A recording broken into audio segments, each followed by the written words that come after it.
ये जो electric force लग रही है चार्जेस के बीच में, क्या है? नॉन कांटेक्ट फोर्स है। और नॉन कांटेक्ट फोर्स तुमने लास्ट ईयर पढ़ा था, एक स्पेस के थ्रू लगती है जिसको हम बोलते हैं फील्ड। सिमिलरली हमने चार्ज के केस में एक फील्ड डिफाइन करी जिसको हमने क्या बोला? Electric field. तो लिखो, electric field is the space around a charge body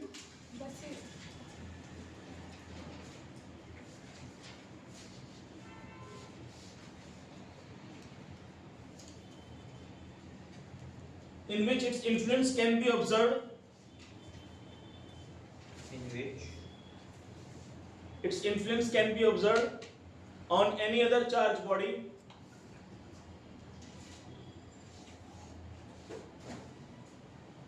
in the form of force acting on it.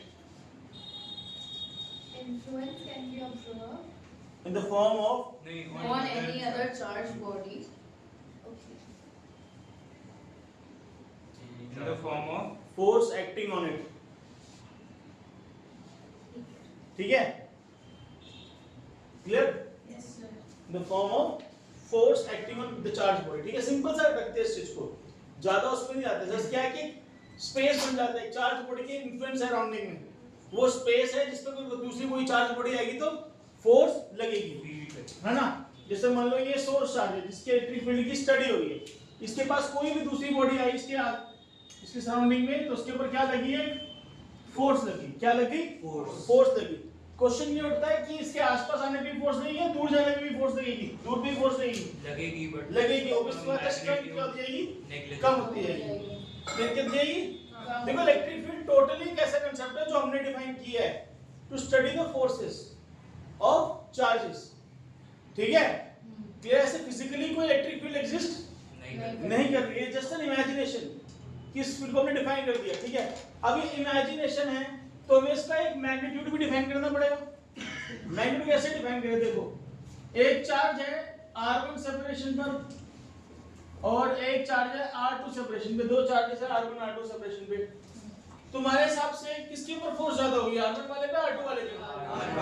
r1 वाले पे। तो r1 वाले की फोर्स क्या हो जाएगी? नहीं,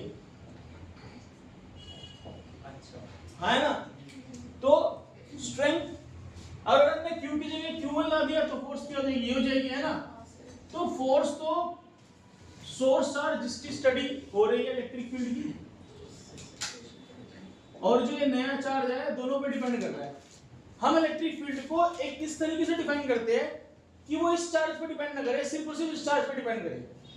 तो हमने इलेक्ट्रिक फील्ड की स्ट्रेंथ बताने का तरीका क्या बताया कि force on unit charge, force on unit charge placed in the surrounding of source charge with this q tending to 0, small q। ये जो small q हम लाए हैं स्टडी करने के लिए, इसको हम टेस्ट चार्ज बोलते हैं। टेस्ट चार्ज क्यों? क्योंकि इसका काम सिर्फ और सिर्फ इस पे फोर्स लगवाना है। ठीक है? और ये बताना कि मैग्नीट्यूड क्या है। क्लियर है? और ये q टेंडिंग टू 0 होना चाहिए। why q tending to 0? क्योंकि ऐसा ना हो, क्योंकि हम तो पढ़ रहे हैं इलेक्ट्रोस्टैटिक। इलेक्ट्रोस्टैटिक्स में क्या है? चार्ज क्या है? रेस्ट पर है। मान लो ये ऐसा चार्ज है कि जिसके कारण यही मूव करने लगे, तो ये तो मूव करने लगेगा तो इलेक्ट्रोस्टैटिक की कंडीशन वायलेट हो जाएगी। तो हम इतना छोटा चार्ज ला रहे टेस्ट चार्ज की वो उस पे फोर्स लगे, लेकिन उसकी फोर्स इतनी ज्यादा इनफ ना हो कि इसको मूव करा सके। मूव भी होगा, डिस्प्लेस भी होगा, तो बहुत ही माइन्यूट हो रहा जिसका फर्क नहीं पड़ रहा। तो इसलिए Q टेंडिंग टू 0। ठीक है? टेस्ट चार्ज जिसका कोई सिग्निफिकेंस नहीं है in applying the force on this source charge. इसका काम खाली पिटना है, मारना नहीं है। जैसे कि क्या? Punching bag. जैसे कि पंचिंग बैग है ना? पंचिंग बैग में मार सकते तो वो उल्टा ही मार सकता है ना? ठीक है? क्लियर है? तो समझ गए इस चीज को? Q tending to 0। ये हमने फील्ड स्ट्रेंथ डिफाइन करी। क्या डिफाइन कर रहे हैं electric field strength? Force on unit charge placed in the vicinity of source charge such that the test charge unit test charge tending to 0, है ना? अब ये फोर्स ऑन यूनिट चार्ज है, तो इलेक्ट्रिक फील्ड स्ट्रेंथ क्या होगी, vector या scalar? Vector vector हो गया। क्या हो गया? क्या डायरेक्शन हो जाएगी इसकी? डिपेंड करता है चार्ज, क्या बेटा डिपेंड करता है चार्ज। बताओ मुझे, इसकी डायरेक्शन क्या हो जाएगी? हम सिंपल रखेंगे, इलेक्ट्रिक फील्ड की डायरेक्शन वही है जो एक यूनिट पॉजिटिव टेस्ट चार्ज पे फोर्स की डायरेक्शन है। सोर्स चार्ज कैसा भी हो सकता है, पॉजिटिव भी हो सकता है, नेगेटिव भी हो सकता है, लेकिन टेस्ट चार्ज सिर्फ हम पॉजिटिव रखेंगे। टेस्ट चार्ज रखेंगे पॉजिटिव। अगर टेस्ट चार्ज यहां से देखो इधर, ये रहा सोर्स चार्ज और पॉजिटिव और ये टेस्ट चार्ज, अगर इसमें फोर्स की डायरेक्शन इधर है तो इलेक्ट्रिक फील्ड की डायरेक्शन ऐसे हो जाएगी, है ना? और अगर टेस्ट चार्ज से फोर्स की डायरेक्शन इधर है तो इलेक्ट्रिक फील्ड की डायरेक्शन बेटा किधर हो जाएगी? इधर हो जाएगी, इधर की तरफ हो जाएगी, है ना? तो electric field has the same direction as the direction of force on unit positive test charge. फिर से पूरा रिकॉल कर लो, क्या है इलेक्ट्रिक फील्ड? स्पेस है अराउंड अ चार्ज बॉडी, जिस पे इसका इन्फ्लुएंस ऑब्जर्व किया जा सकता है किसी दूसरी चार्ज बॉडी पे।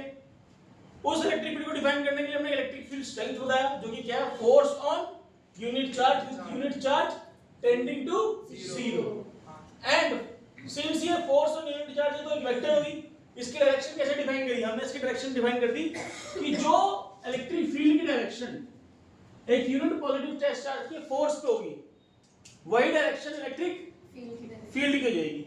ये सोर्स चार्ज है, ये unit positive test charge. Test charge क्या होगा? हमेशा पॉजिटिव। अगर सोर्स चार्ज पॉजिटिव है तो टेस्ट चार्ज की डायरेक्शन क्या होगी? अवे होगी, तो बेटा इलेक्ट्रिक फील्ड भी अवे हो जाएगी। अगर सोर्स चार्ज नेगेटिव है तो टेस्ट चार्ज की डायरेक्शन क्या होगी? टुवर्ड्स होगी, तो इलेक्ट्रिक फील्ड भी टुवर्ड्स हो जाएगी। तो यहां से एक सिंपल सा क्या निकल गया कंक्लूजन कि electric field of positive charge is away from it and electric field of negative charge is towards it. बस सिंपल। देखो इसमें ज्यादा डीप में जाने की जरूरत नहीं है। क्यों नहीं है? क्योंकि ये मैन मेड कांसेप्ट है, तो कुछ रूल्स के साथ बनाया गया है और उन रूल को फॉलो करना है बस। ठीक है, चलो नोट्स लिखना शुरू करो। अब यहाँ पे एक चीज देखो भाई, तुमने यहाँ पे इलेक्ट्रिक फील्ड के बारे में चीज देखी कि इलेक्ट्रिक फील्ड का जो इक्वेशन आ रहा है वो एंटायरली कैपिटल Q और R स्क्वायर पे डिपेंड कर रहा है।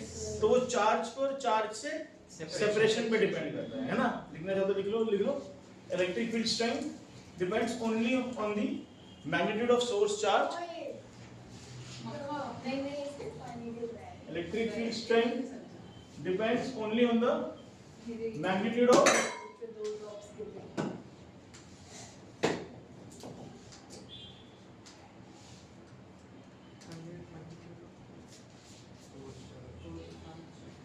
only on the magnitude of source charge and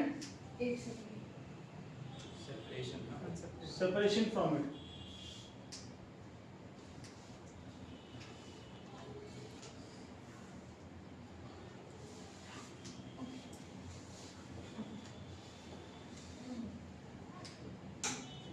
से डिपेंड कर रहा है, उससे सेपरेशन। कोई डाउट?